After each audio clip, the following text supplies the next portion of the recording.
अच्छा जी, अब स्टार्ट करते हैं next last topic which is a chronic myelogenous leukaemia CML। ये माइलोप्रोलिफरेटिव न्यूप्लाज्म होता है जिसमें क्लोनल ओवर प्रोडक्शन हो जाती है हेमेटोपोएटिक माइलोइड स्टेम सेल्स की, जो कि डिफरेंशिएट हो सकते हैं। ठीक है, तो यानी इसमें ग्रेनुलोसाइट्स जो है वो बहुत ज़्यादा एबनॉर्मल वाइट ब्लड सेल यानी ग्रेनुलोसाइट्स बन रहे हैं और उनके प्रीकर्सर्स माइलोइड।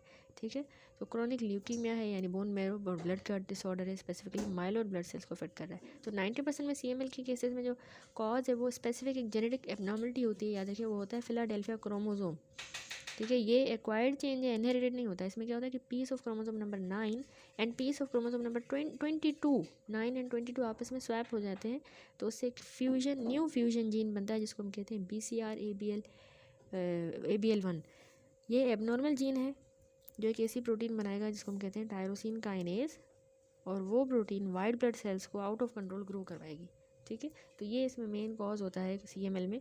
एज ये 40 to 60 ईयर्स के दरमियान होती है पेशेंट्स में, और मेल प्रीडोमिनेंस डिजीज़ है। इसके फेजेस होते हैं, एक होता है chronic phase, accelerated phase, blast phase. ठीक है, अच्छा यहाँ पर इसने लिखा है फिलाडेल्फिया क्रोमोसोम 95% होता है। फिलाडेल्फिया में ट्रांसलोकेशन हुई है long arm of chromosome 9 and 22। इसमें फिर फ्यूजन बनता है ABL proto oncogene on the chromosome number 9 with break cluster gene on chromosome number 22। BCR ABL जो होता है ना, वो क्रॉनिक माइलोइड ल्यूकीमिया की डायग्नोसिस के लिए रिक्वायर्ड होता है। Absence of Philadelphia chromosome is associated with bad prognosis. Now what are the clinical stages यानी फेजेस जो हो रहे हैं। CML 3 फेजेस से पास करता है जो उसकी ट्रीटमेंट और प्रोग्नोसिस को भी अफेक्ट करेगा। तो उसमें याद रखिए, एक होता है क्रॉनिक फेज़, ये मोस्ट कॉमन फेज़ है डायग्नोसिस के टाइम पे। इसमें leukemia cells still relatively mature हैं और सिम्टम्स ऑफन इसमें माइल्ड होंगे या एब्सेंट होंगे। तो यहाँ पर अगर हम ट्रीटमेंट इस फेज़ में देंगे तो वो बहुत ज़्यादा हाईली इफेक्टिव होता है, यानी रिस्पॉन्सिव होगा टू ट्रीटमेंट, ईजिली कंट्रोल। यहाँ पे इसमें क्रोनिक में फटीग होगा, वेट लॉस, नाइट स्वेट्स और स्प्लिनोमेगेली। ठीक है, होता है वैसे एसिम्टोमेटिक है, 3 से 5 साल तक ये क्रोनिक फेज चलता है, बाकी होंगे सिम्टम्स हो सकते हैं ये night sweat, weight loss, fatigue, splenomegaly. Then दूसरा एक्सेलरेटेड फेज होता है, याद रखिए इसमें रिफ्रैक्टरी ल्यूकोसाइटोसिस होगी और वर्सनिंग ऑफ द सिम्टम्स। यानी एक्सेलरेटेड फेज जो है उसमें number of abnormal immature white blood cells यानी ब्लास्ट इंक्रीज होंगे, तो सिम्टम बहुत ज़्यादा होंगे और ल्यूकीमिया अब इसमें मुश्किल होती है to control. It may be progressive splenomegaly, bone pain, bleeding, infection, pruritus. It is also, this phase is not always seen. Then last है blast phase या blast crisis। तो CML जो है वो ट्रांसफॉर्म हो जाता है एग्रेसिव अक्यूट ल्यूकीमिया के अंदर, बिल्कुल अक्यूट माइलोइड ल्यूकीमिया की तरह, AML की तरह, इस फेज़ में, ब्लास्ट फेज़ में या ब्लास्ट क्राइसिस में। तो इसमें बहुत ज़्यादा high number of blast cells हमें ब्लड में भी मिलेंगे, बोन मैरो में, और ये बहुत ही मुश्किल, मोस्ट डिफ़िकल्ट फेज़ ट्रीट करना यही होता है ब्लास्ट क्राइसिस। और most common cause of death भी CML में ब्लास्ट क्राइसिस है, जिसमें ये ट्रांसफॉर्म हो जाएगा अक्यूट ल्यूकीमिया के अंदर, क्रॉनिक माइलोइड अक्यूट में कन्वर्ट होगा। तो अक्यूट माइलोइड ल्यूकीमिया 70% केसेस में हो जाएगी और इसकी पुअर प्रोग्नोसिस है। और ये अक्यूट लिम्फोब्लास्टिक ल्यूकीमिया में भी ट्रांसफॉर्म हो सकता है, ज़्यादातर 70% AML में, 30% ALL में। Good prognosis. नाउ डायग्नोसिस है, तो अक्यूट क्रोनिक माइलोइड ल्यूकीमिया की डायग्नोसिस याद रखें कि सिम्टम तो यही है, fatigue, weakness, fever, night sweat, weight loss, pain and full feeling under the ribs due to enlarge spleen and easy bleeding और ब्रूजिंग। डायग्नोसिस हम जब पेरिफेरल स्मीयर करेंगे तो उस पर हमें ल्यूकोसाइटोसिस मिलेगा, मोर देन 1 लाख ल्यूकोसाइट्स होंगे, और left shift leukocytosis with all stages of myeloid maturation. यानी एक तो डायग्नोसिस में आपने CBC किया तो उसमें आपने CML में आपको very high white blood cell count मिलेगा जिसमें ग्रेन्युलोसाइट्स ज़्यादा होंगे और उनकी इमेच्योर फॉर्म। पेरिफेरल स्मीयर पे आपने ब्लड को एग्जामिन किया तो उसमें आपको इमेच्योर माइलोइड सेल्स मिलेंगे जो क्रोनिक माइलोइड ल्यूकीमिया में होते हैं। ठीक है, तो एनीमिया, थ्रोम्बोसाइटोसिस, बेजोफिलिया भी मिलेगा। ब्लड LDH, यूरिक एसिड, ये एलिवेटेड होंगे। ठीक है, अब बोन मैरो एग्जामिनेशन जो है वो, उसमें हम कंफर्म करते हैं डायग्नोसिस को, उसमें हमें फेज़ पता लगेगा CML का कौन सा चल रहा है। तो bone marrow aspiration and biopsy में हमने सैंपल लिया दोनों, लिक्विड मैरो का भी और सॉलिड मैरो का, usually from the back of the hip bone, और सैंपल को हमने अंडर द माइक्रोस्कोप एग्जामिन करना है। उसमें हमें excess production of myeloid cells मिलेगी और हाइपर सेलुलर होगा, increase myeloid to erythroid ratio ज़्यादा होगा। इसके अलावा क्रोमोसोम की एनालिसिस भी करेंगे, फिलाडेल्फिया क्रोमोसोम मिलेगा। ठीक है, जेनेटिक टेस्टिंग भी होगी इसमें। BCR-ABL जीन मिलेगा RNA के एनालिसिस पे। और ल्यूकोसाइड एल्कलाइन फॉस्फेटेज जो है LAP, ये हमें इसमें डिक्रीज मिलता है। माइलोब्लास्ट क्रोनिक माइलोइड ल्यूकीमिया में याद रखिए CML में लेस देन 10% मिलेंगे। एक्सेलरेटेड जो फेज चलेगा CML का उसमें 10 to 20%, लेकिन अगर ब्लास्ट क्राइसिस है तो दिस इज BC, क्योंकि उसमें मोर देन 20% हमें सेल्स मिलते हैं। ठीक है, तो ये हो गया इसकी डेफिनेटिव डायग्नोसिस। वही जेनेटिक टेस्टिंग है जिसमें हमें फिलाडेल्फिया क्रोमोसोम देखना होता है और BCR-ABL फ्यूजन जीन जो हॉलमार्क है CML का, तो हम वो कैरियोटाइपिंग करके भी देख सकते हैं। ठीक है, या फिश फ्लोरेसेंस इन सिटू हाइब्रिडाइजेशन या PCR करके हमें पता लगेगा कि इसको फिलाडेल्फिया क्रोमोसोम है और BCR-ABL फ्यूजन जीन है। ट्रीटमेंट क्या होता है CML में?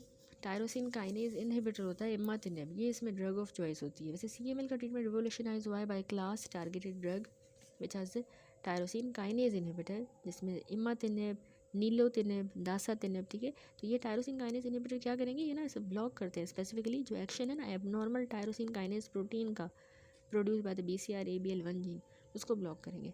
तो इस टायरोसिन काइनेज थेरेपी से जो है इनहिबिटर थेरेपी से CML अब हाईली मैनेजेबल क्रोनिक कंडीशन है बहुत से पेशेंट्स के लिए, तो वो काफ़ी लंबा अब उनका लाइफ स्पेन चलता है। अच्छा, जो लोग इमातिनेब को रिस्पॉन्ड नहीं कर रहे तो उनको हम second generation tyrosine kinase inhibitor देंगे, जैसे कि दासातिनेब, ठीक है, नीलोतिनेब, ये सेकंड हो गए। दासातिनेब नीलोतिनेब जो है सेकंड जनरेशन। बाकी एलोजेनिक बोन मेरो ट्रांसप्लांटेशन, स्पेशली जो यंगर पेशेंट्स हैं तो उनका बोन मेरो ट्रांसप्लांट होगा। और क्लासिक साइटोटॉक्सिक ड्रग्स जैसे कि हाइड्रोक्सी कार्बामाइड एंड इंटरफेरोन भी यूज़ की जा सकती हैं। तो फेलियर ऑफ इमातिनेब से हम सेकंड जनरेशन ये टायरोसिन काइनेज यूज़ कर सकते हैं, एलोजेनिक बोन मेरो ट्रांसप्लांट या cytotoxic drug like hydroxy carbamide, interferon. Then आता है ब्लास्ट क्राइसिस। ब्लास्ट क्राइसिस में इमातिनेब जो है ना वो इंडिकेटेड है अगर पेशेंट ने ऑलरेडी रिसीव नहीं की। तो ब्लास्ट क्राइसिस जिसमें मोर देन 20% ब्लास्ट मिल रहे थे और मुश्किल होता है इसको ट्रीट करना ब्लास्ट क्राइसिस को, मैंने आपको बताया ना कि इसमें CML जो है एग्रेसिव एक्यूट ल्यूकीमिया में कन्वर्ट हो जाता है, तो बहुत ज़्यादा ब्लास्ट सेल्स हमें मिलते हैं ब्लड में और बोन मेरो में, तो उसमें हम इमातिनेब देंगे अगर पहले नहीं दी थी। लेकिन अगर ट्रांसफॉर्मेशन हो गई एक्यूट ल्यूकीमिया में कन्वर्ट हो गया तो उसमें डिपेंड करता है टाइप कौन से। अगर AML में कन्वर्ट हो गया एक्यूट माइलॉइड में तो पुअर प्रोग्नोसिस होगी, उसका ट्रीटमेंट AML वाला मैंने आपको पहले बताया। लेकिन एक्यूट लिम्फोब्लास्टिक ल्यूकीमिया में कन्वर्ट हुआ तो उसकी फिर भी गुड प्रोग्नोसिस है। दैट्स इट, यहाँ पे हमने कंप्लीट की ल्यूकीमियास। अब चलते हैं अगले टॉपिक पे which is the myeloproliferative syndromes. Myeloproliferative syndromes, myelo का मतलब होता है कि बोन मैरो सेल्स जो कि ब्लड बनाएंगे, प्रोलिफरेटिव मतलब रैपिड या एक्सेसिव ग्रोथ हो रही है सिंड्रोम है, ठीक है, या नियोप्लाज्म भी इसको कहते हैं जिनकी एबनॉर्मल ग्रोथ हो गई है। तो ये डिसऑर्डर क्रॉनिक होते हैं, यूजुअली स्लोली प्रोग्रेस करते हैं, इसमें कॉम्प्लिकेशंस का रिस्क होता है, जैसे इसमें ब्लड क्लॉट बन सकते हैं या ये एग्रेसिव ल्यूकीमिया में कन्वर्ट हो सकते हैं। तो clonal expansion of multipotent haematopoietic stem cells, वो क्लोनली एक्सपेंड हो गए हैं, एक्सपेंशन हुई है। ठीक है, तो याद रखिए कि इसमें हमारे पास क्लासिफिकेशन में 4 मेन टाइप्स की माइलोप्रोलिफरेटिव नियोप्लाज्म्स होते हैं। एक होता है पॉलीसाइथीमिया वेरा, इसमें RBC जो है ओवर प्रोड्यूस होगा, main cell RBC polycythemia vera में, तो ब्लड थिकन होगा, क्लॉट बनने का रिस्क ज़्यादा होगा। दूसरा एसेंशियल थ्रोम्बोसाइथीमिया, एसेंशियल थ्रोम्बोसाइथीमिया में प्लेटिलेट्स ओवर प्रोड्यूस होंगे, थ्रोम्बोसाइट्स हमें ज़्यादा मिलेंगे, हाई प्लेटिलेट होगा तो क्लॉटिंग होगी या कभी कभार ब्लीडिंग का इशू भी हो सकता है। दूसरा प्राइमरी माइलोफाइब्रोसिस, ठीक है, पॉलीसाइथीमिया, एसेंशियल थ्रोम्बोसाइथीमिया, प्राइमरी माइलोफाइब्रोसिस में जो ना वाइट ब्लड सेल्स ज़्यादा होंगे जो ग्रेन्युलोसाइट्स हैं। तो इसमें हमें कैसे हमें मिलती है इसमें पिक्चर के presence of Philadelphia chromosome BCR-ABL gene, ठीक है। और सॉरी, माइलोफाइब्रोसिस में ऑब्वियसली जो है फाइब्रस टिश्यू ज़्यादा होगा ना, फाइब्रस स्कारिंग होगी, तो बोन मेरो क्या होता है इसमें स्कारिंग हो जाती है, फाइब्रोटिक होगा तो उसमें फाइब्रोसिस हुई है बोन मेरो की, तो अनीमिया होगी, ब्लड की प्रोडक्शन शिफ्ट हो जाएगी टू अदर ऑर्गन, अब ब्लड स्प्लीन से बन रहा है, तो किसी माइलोफाइब्रोसिस सारे डिटेल में देखेंगे।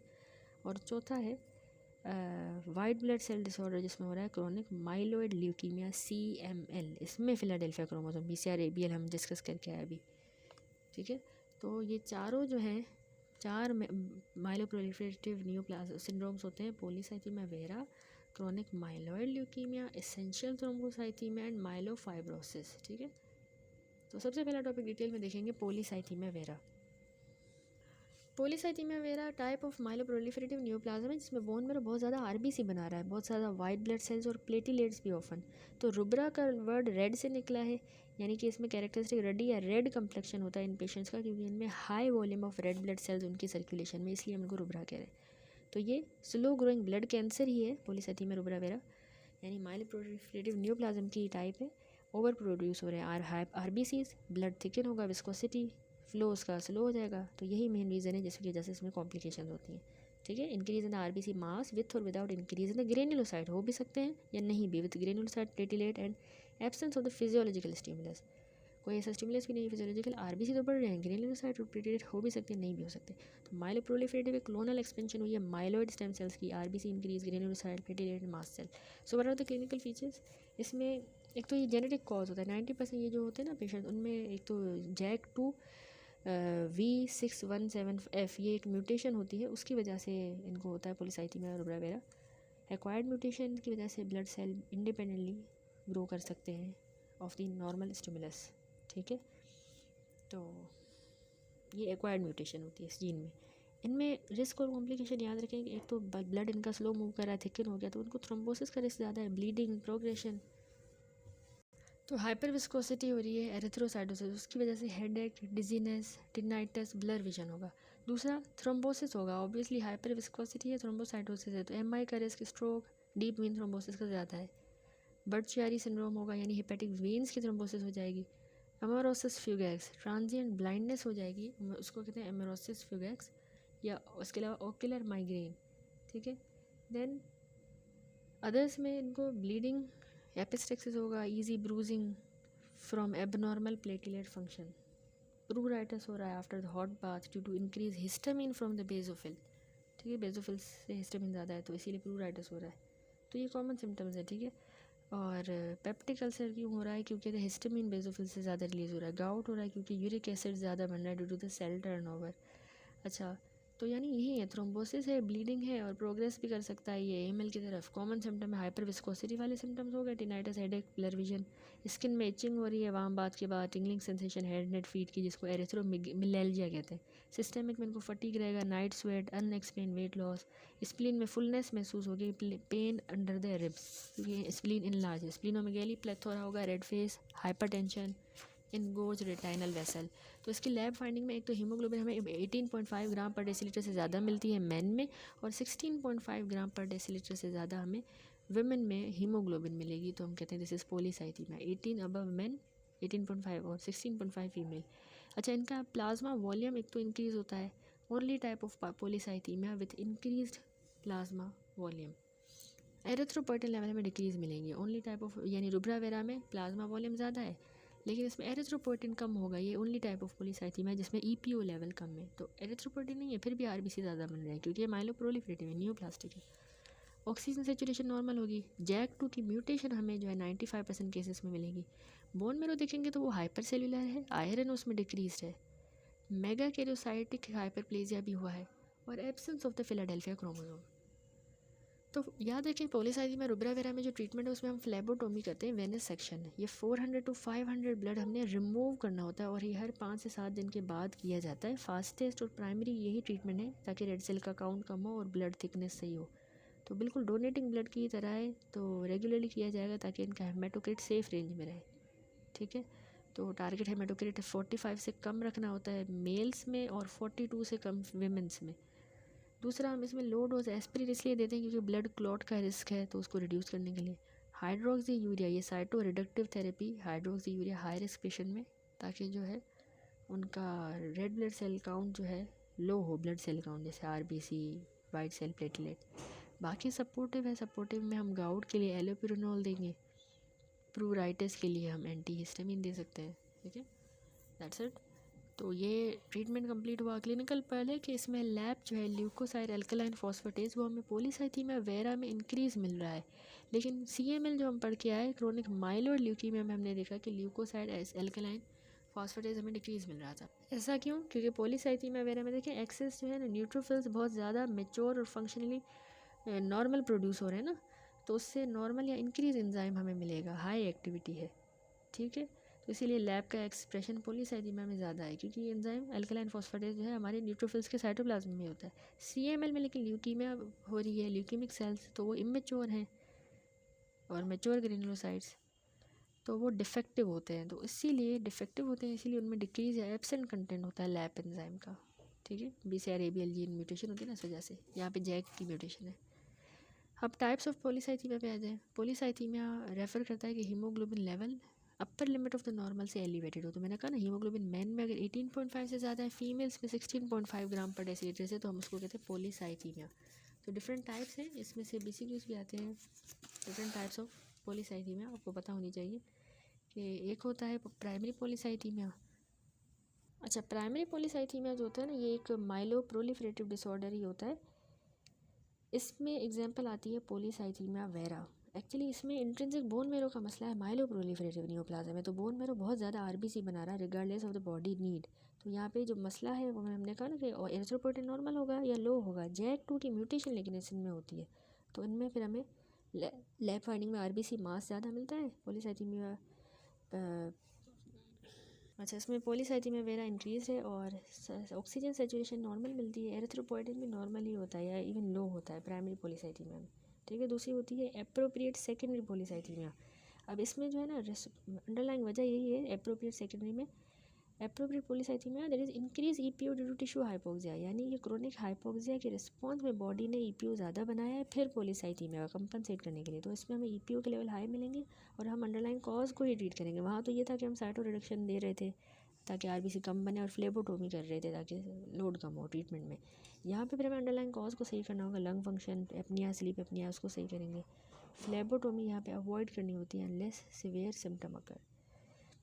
तो अप्रोप्रिएट सेकेंडरी में RBC का मास हमें इंक्रीज मिलता है, पॉलीसाइथीमिया वेरा नॉर्मल होगा, oxygen saturation decrease and EPO is increase. Then next आती है इनएप्रोप्रिएट सेकेंडरी।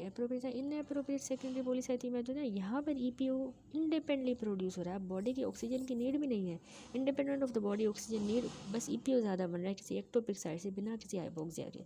तो उसकी वजह कोई रीनल सेल है कार्सिनोमा हो सकता है, ब्रोंकोजेनिक कार्सिनोमा या फियोक्रोमोसाइटोमा। वहाँ तो फिर भी हाइपोक्सिया हुआ था ना, जैसे altitude, cyanotic heart disease, lung disease, तो वो एप्रोप्रिएट सेकेंडरी थी। इनएप्रोप्रिएट में ऐसी कोई वजह नहीं है, कोई कार्सिनोमा वगैरह एक्टोपिकली ज़्यादा EPO बन रहा है, तो तभी हमें RBC मास ज़्यादा मिलेगा, पॉलीसाइथीमिया वेरा नॉर्मल होगा, ऑक्सीजन सेचुरेशन नॉर्मल होगा, लेकिन EPO हमें इंक्रीज मिलेगा।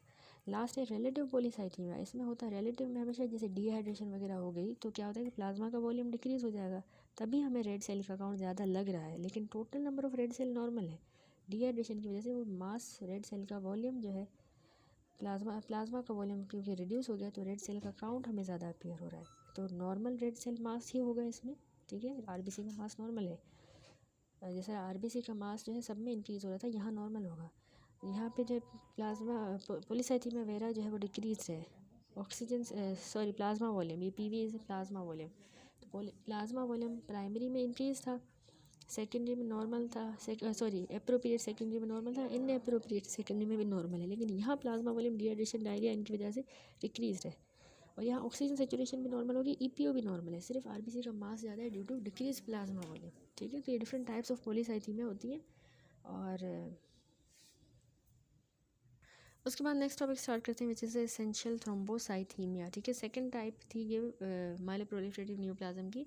इसकी डेफिनेशन है कि इसमें प्लेटिलेट्स जो होते हैं वो याद रखें कि इंक्रीज़ हो जाते हैं मोर देन 4,50,000, ठीक है। एसेंशियल थ्रोम्बोसाइथीमिया, ठीक है। और मोर 4,50,000 से ज़्यादा होंगे विथ या without increase in RBC and granulocyte. RBC और ग्रेनुलोसाइट इंक्रीज हो भी सकते हैं, नहीं भी हो सकते, लेकिन मेनली इसमें प्लेटिलेट्स ज़्यादा होंगे।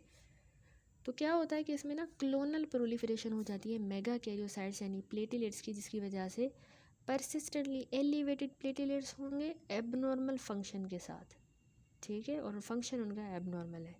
बोन मेरो बहुत ज़्यादा प्लेटिलेट बना रहा है, छोटे से sticky cells responsible for blood clot. तो बहुत ज़्यादा एक्सेसिव प्लेटिलेट्स के दो क्लिनिकल इश्यूज़ होंगे, एक तो थ्रोम्बोसिस होगी, क्लॉटिंग होगी, मेन रिस्क यही होता है हाई प्लेटिलेट की वजह से, और often combined with platelet that function abnormally. तो उससे सीरियस ब्लड क्लॉट होंगे आर्टरीज़ में, स्ट्रोक, हार्ट अटैक या वीन्स में, DVT, पल्मोनरी एम्बोलिज्म। दूसरा ब्लीडिंग होगी, paradoxically very high platelet count जो है वो समटाइम ब्लीडिंग प्रॉब्लम करवाएगा, क्योंकि एक्सेस जो प्लेटलेट है वो डिसफंक्शनल होते हैं और वो नॉर्मल क्लोटिंग के साथ इंटरफेयर करते हैं, ठीक है। तो मसला ये लीस्ट कॉमन माइलोप्रोलिफरेटिव सिंड्रोम है। वैसे इसमें मसला ये होता है कि JAK2 म्यूटेशन होती है 50% ऑफ द केसेस में, ठीक है, JAK2 म्यूटेशन।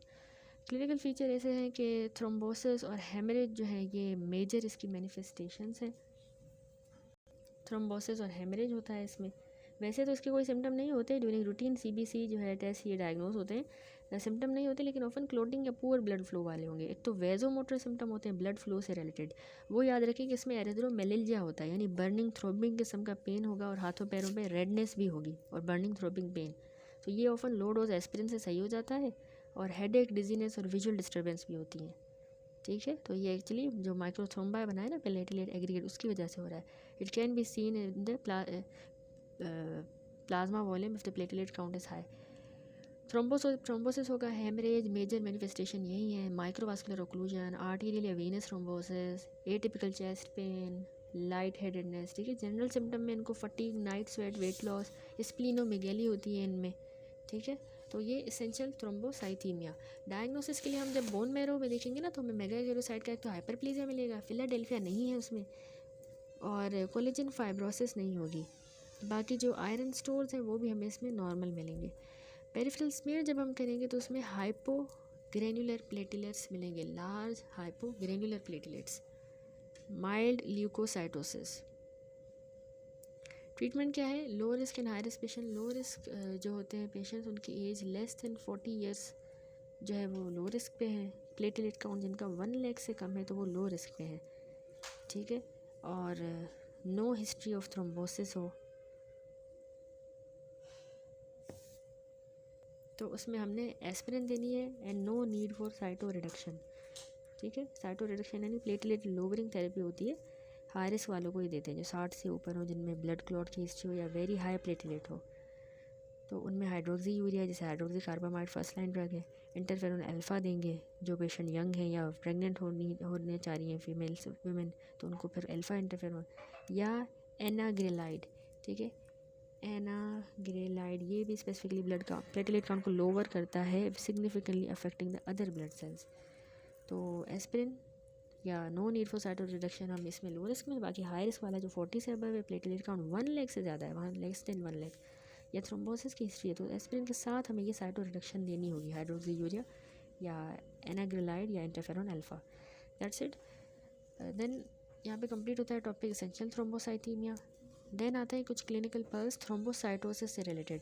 कह रहा है कि इंक्रीज नंबर ऑफ प्लेटलेट को हम कहते हैं थ्रोम्बोसाइटोसिस। प्राइमरी थ्रोम्बोसाइटोसिस होता है एसेंशियल वाला थ्रोम्बोसाइथीमिया, कि प्लेटलेट्स बन ही ज़्यादा रहे हैं, ओवर प्रोड्यूस हो रहे हैं माइलोप्रोलिफरेटिव न्यूप्लाज्म में, जिसमें बोन मैरो से ही ज़्यादा बन रहे हैं।